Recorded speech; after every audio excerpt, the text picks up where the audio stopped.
ആരോഗ്യകരമായ ജീവിതം നയിക്കുവാൻ നമ്മുടെ പൂർവികർ കണ്ടുപിടിച്ച അനേക ടെക്നിക്കുകളുണ്ട്. ജൈവോർജ്ജം ഉപയോഗിച്ച്, അതായത് ക്ഷേത്രങ്ങളിലും മറ്റും നമ്മൾ പ്രധാനമായിട്ടും ഉപയോഗിക്കുന്ന ജൈവോർജ്ജം, അതുപയോഗിച്ച് ആരോഗ്യം മെച്ചപ്പെടുത്താൻ വേണ്ടി നമ്മൾ ശ്രമിക്കുന്നു. ആ ചികിത്സാ സമ്പ്രദായമാണ് റേക്കിയും പ്രാണി ഹീലിങ്ങും.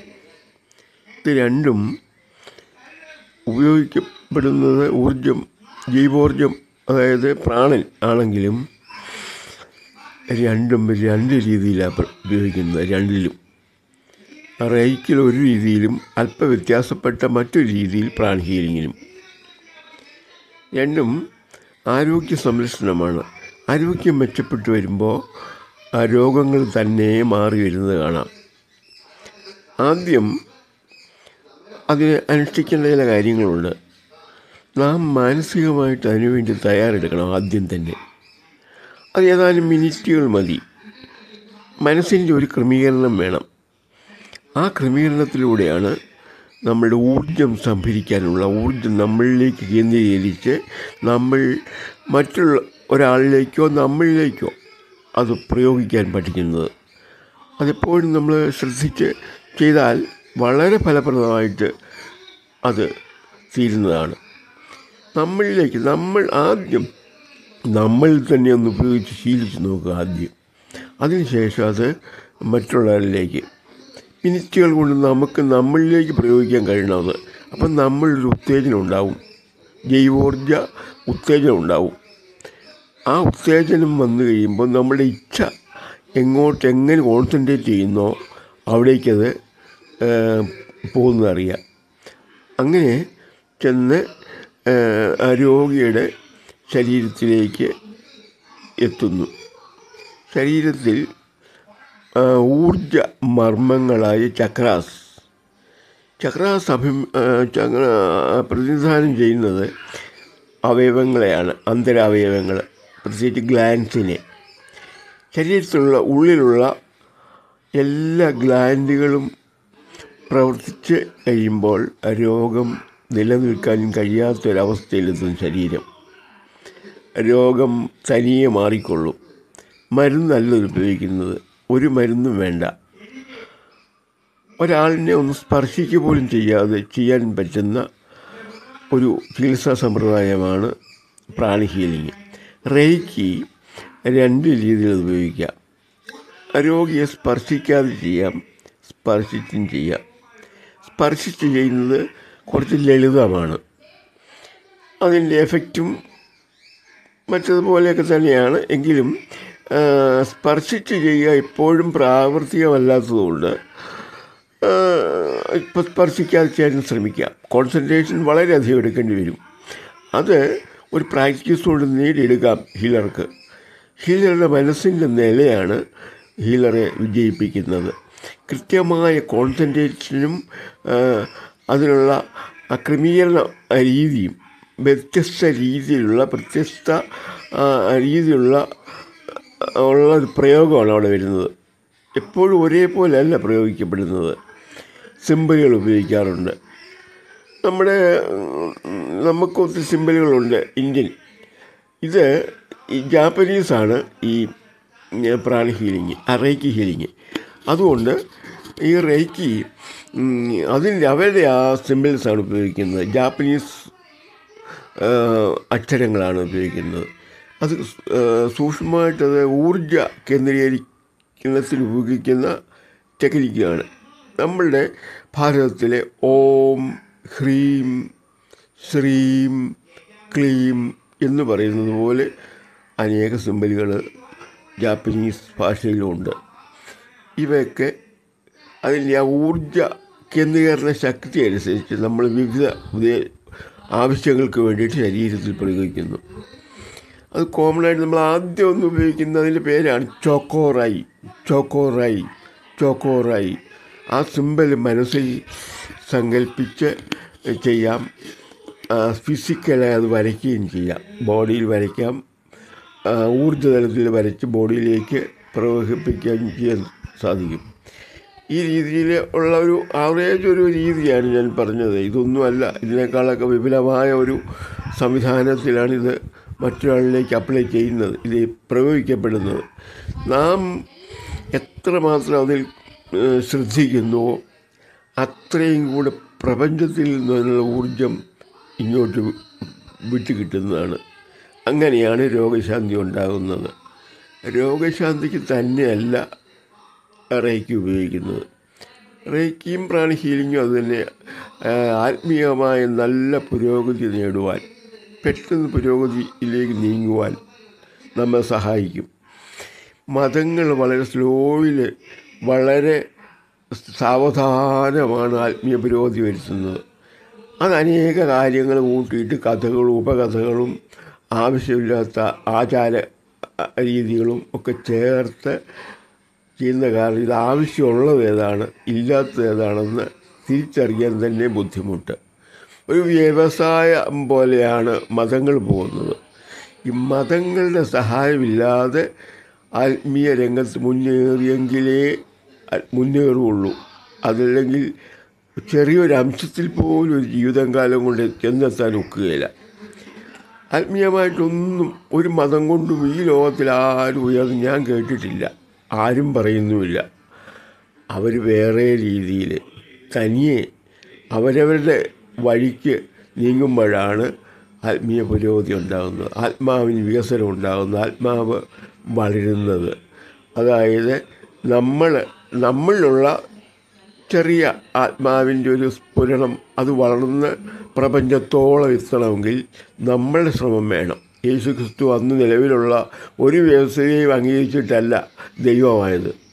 ഈ ലോകത്തിലെ എല്ലാ മഹാന്മാരും അങ്ങനെയാണ്. ഇന്നേ വരെ ഉണ്ടായിട്ടുള്ള ഈശ്വരതുല്യരായ എല്ലാ മനുഷ്യരും ദൈവത്തോളം എത്തിയിട്ടുള്ള ധാരാളം പേരുണ്ട്.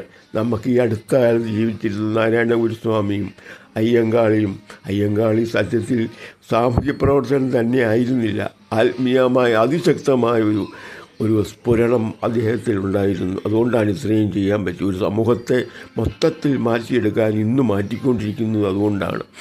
അതുപോലെ ചട്ടമ്പിസ്വാമികൾ ഇവരെല്ലാം ഏറെക്കുറെ ഒരേ കാലത്തായിരുന്നു ജീവിച്ചിരുന്നത്. അവർ വരുത്തിയ വലിയ പരിവർത്തനങ്ങൾ ആത്മീയ ചൈതന്യം ഉൾക്കൊണ്ടതുകൊണ്ട് മാത്രമാണ് അവർക്ക് സാധിച്ചത്. അല്ലാതെ ഒരു മാറ്റവും ഈ ലോകത്തിൽ വരുത്തുക സാധ്യമല്ല. ഈ റേക്കി എന്ന് പറയുന്നത് അതിനുള്ള അതേപോലെയുള്ള ഒരു ഊർജ്ജമാണ്. നമ്മൾ ശരിയായ രീതിയിൽ ഈ റേക്കി പ്രാക്ടീസ് ചെയ്യുന്ന ഒരാളുടെ ആത്മീയമായ മറ്റൊന്നും വേണ്ട, ഒരു രീതിയിലുള്ള നിഷ്ഠയും ആചാരവും വേണ്ട. പ്രാക്ടീസ് ചെയ്യുന്നത് പ്രാണി ഹീലിങ്ങോ റേക്കിയോ ആണെങ്കിൽ ഇത് മാത്രം തുടർന്നാൽ മതി. ആത്മീയമായിട്ട് വളരെ ഉയരും, ആത്മാവിന് ശക്തി വർദ്ധിക്കും, നമുക്ക് ഒത്തിരി കഴിവുകൾ വരും. നമ്മളുടെ ആകെ ഇന്ദ്രിയങ്ങൾ 5 ചേഞ്ച് ചെയ്ത് നമുക്കറിയാം. ആദ്യം റേക്കിക്കും പ്രാണി ഹീലിങ്ങും ആദ്യത്തെ 21 ദിവസം കഴിയുമ്പോൾ നമുക്കത് മനസ്സിലായി തുടങ്ങും. നമ്മളിൽ വരുന്ന മാറ്റങ്ങൾ നമുക്കറിയാം. നമ്മുടെ ശരീരത്തിൽ മാറ്റം വരും. ശരീരത്തിൽ 5 ഇന്ദ്രിയങ്ങളും ഏതാണ്ട് 21 ദിവസം കൊണ്ട് 4 ഉണർന്ന് പ്രവർത്തിച്ചു തുടങ്ങും. നമുക്ക് അന്ന് വരെ ഇല്ലാത്ത രുചി വസ്തുക്കൾക്ക് അനുഭവപ്പെടും. ഒരിക്കൽ കറികളൊന്നും പോരാ, ഭക്ഷണം മോശമാകുന്നു എന്ന് പറയുന്നത് നമ്മൾ വളരെ രുചികരമായിട്ട് അനുഭവപ്പെടും. ഭക്ഷണം ഏത് കിട്ടിയാലും അരുചിയുള്ളത് അരുചിയാണെന്ന് മനസ്സിലാവും. സാധാരണ കഴിക്കുന്നത് നമ്മൾ വസ്തുക്കൾ രുചിയുള്ളതാണല്ലോ. അതിൻ്റെ ശരിയായ രുചി ആസ്വദിക്കുന്നവർ ഈ ലോകത്തിൽ ആരും ഉണ്ടെന്ന് ഞാൻ കരുതുന്നില്ല. ഞാനിത് 21 ദിവസം കഴിഞ്ഞപ്പോൾ എനിക്ക് ഭക്ഷണത്തിന് ഒരു ചോറ് പോലും നല്ല രുചികരമായിട്ട് അനുഭവപ്പെട്ടിരുന്നു. കറികളൊന്നും വേണ്ട. ഇപ്പോഴും അങ്ങനെ കപ്പ ഒന്നും ചേർക്കാതെ വേവിച്ചാൽ പോലും വലിയ രുചി അനുഭവപ്പെടും. അത് ഇന്ദ്രിയങ്ങളുടെ വളർച്ചയാണ്, വികസനമാണ് അതിന് കാരണം. നമ്മുടെ രസനേന്ദ്രിയം അതിശക്തമായിട്ട് വളരും. ആദ്യം എനിക്ക് അനുഭവപ്പെട്ടത് അതാണ്. രണ്ടാമത് നമ്മളുടെ സ്നേഹമുള്ളവരോട് സ്നേഹം വളരെ അടുപ്പത്തിൽ, വളരെ ആഴത്തിൽ അനുഭവപ്പെടും. അത് വളരെ ആഴത്തിൽ, വളരെ ഇഷ്ടം. അവരൊരു തെറ്റ് വരുമ്പോൾ പോലും നമുക്ക് സ്നേഹം തോന്നും. അവർക്ക് തെറ്റ് വെച്ചതാണെന്ന് നമ്മൾ മനസ്സിലാക്കും. അതുകൊണ്ട് അവരോട് ക്ഷമിക്കും, പറഞ്ഞു കൊടുക്കാൻ ശ്രമിക്കും.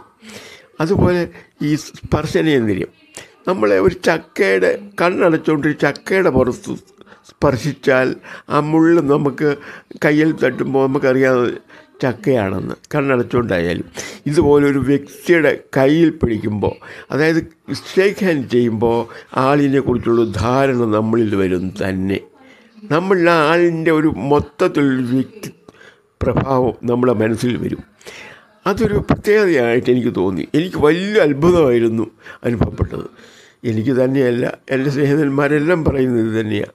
നമ്മൾക്ക് ഇത് പഠിച്ച് ഇറക്കി അല്ലെങ്കിൽ പ്രാണിഹീലം പഠിച്ച് പ്രാക്ടീസ് ചെയ്യുന്ന ഒരാളിനെ ഒരിക്കൽ ഒരു കറിയും ഭക്ഷണത്തിനോടുകൂടി രുചിയില്ലാത്തൊരു ഭക്ഷണം നമ്മൾ കഴിക്കേണ്ടി വരികയില്ല. രുചിയുണ്ട്, എല്ലാത്തിനും രുചിയാണ്, എപ്പോഴും രുചിയാണ്. രസനേന്ദ്രിയം കൊണ്ട് തന്നെ നമുക്ക് വളരെയധികം ആസ്വദിക്കാനാവും.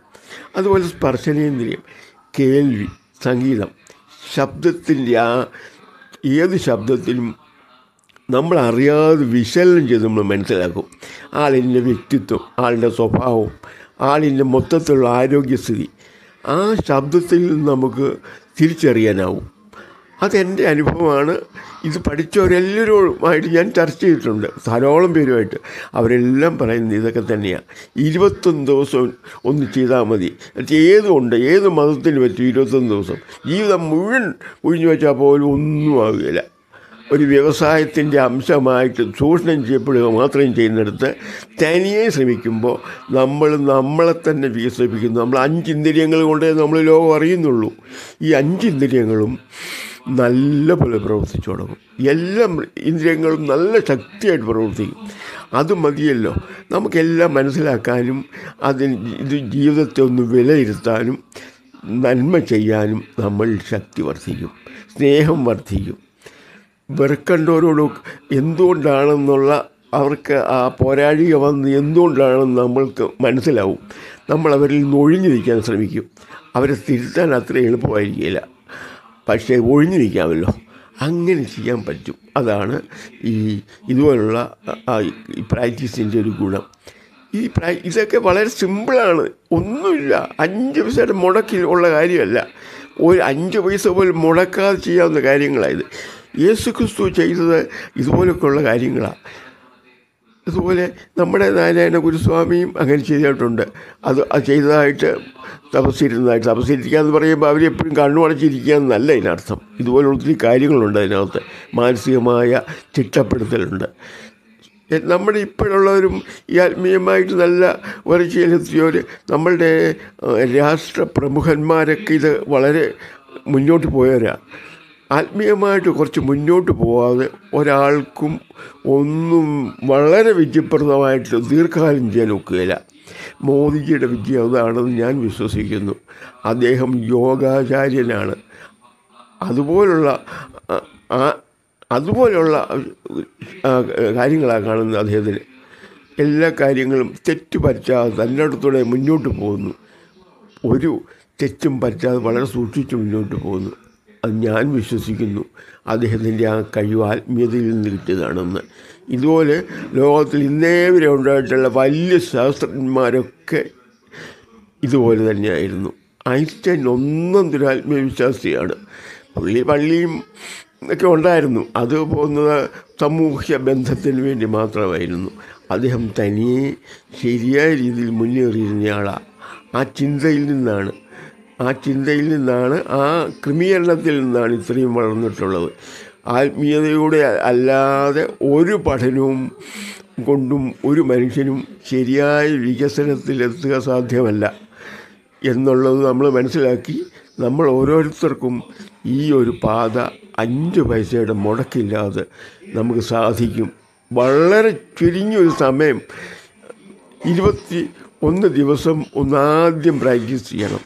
അത് കഴിഞ്ഞാൽ അത് ഒഴിഞ്ഞു പോകാൻ നമുക്ക് പറ്റുകയില്ല. നമ്മളത് എത്ര സമയമില്ലാത്ത സമയത്ത് ഇത് പ്രാക്ടീസ് ചെയ്യാൻ ശ്രമിക്കും. ആർക്കും ഒരു ദോഷവും ഇല്ല, ഒരു ശ്രമകരവും അല്ല, വെറുതെ അവരുടെ തിരിഞ്ഞ് ചെയ്യേണ്ട വളരെ ചെറിയ ടെക്നിക്കുകളാണ്. അതൊക്കെ ഞാൻ അടുത്ത ദിവസങ്ങളിൽ ഒന്നൊന്നായിട്ട് പറയുന്നതായിരിക്കും. താല്പര്യമുള്ളവർ ഇത് വന്ന് കേട്ട് അത് പ്രാക്ടീസ് ചെയ്യാൻ നോക്കുക. എന്തെങ്കിലും കൂടുതൽ അറിയണമെങ്കിൽ എന്നെ വിളിച്ച് ചോദിക്കുക, അല്ലെങ്കിൽ ഏതെങ്കിലും രീതിയിൽ ബന്ധപ്പെടാൻ സൗകര്യമുണ്ട്. സമരം പല മാർഗങ്ങളുണ്ട്. ഞാൻ പിന്നീട് അത് കൂടുതൽ പറയാം. പല രീതിയിൽ ഞാനായിട്ട് ബന്ധപ്പെടാം. ഫോൺ വിളിക്കുകയോ